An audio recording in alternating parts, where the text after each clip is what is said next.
Kembali di Net Bali, polisi amankan mobil diduga hasil penggelapan di Tol Cipularang Minggu siang. Sementara itu seorang sopir lepas diamankan Satreskrim Polres Badung karena menggelapkan 4 mobil sewaan. Mobil yang diduga hasil kejahatan diamankan petugas Satuan Lalu Lintas Polres Cimahi di kilometer 99 ruas Tol Cipularang Minggu siang. Mobil ditinggalkan pengemudinya setelah terlibat kejar-kejaran dengan petugas.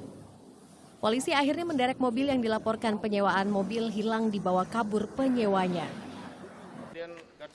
Di Bali, seorang sopir lepas ditangkap petugas Polres Badung lantaran menggelapkan 4 mobil sewaan.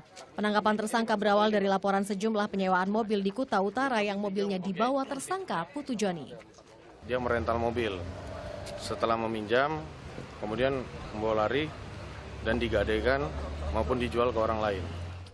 Dari kejahatannya, tersangka mengantongi uang sekitar 200 juta rupiah. Tersangka yang dijerat pasal tentang penggelapan terancam hukuman di atas 5 tahun penjara. Jimmy Martino, Muhammad Hasanuddin melaporkan untuk NET.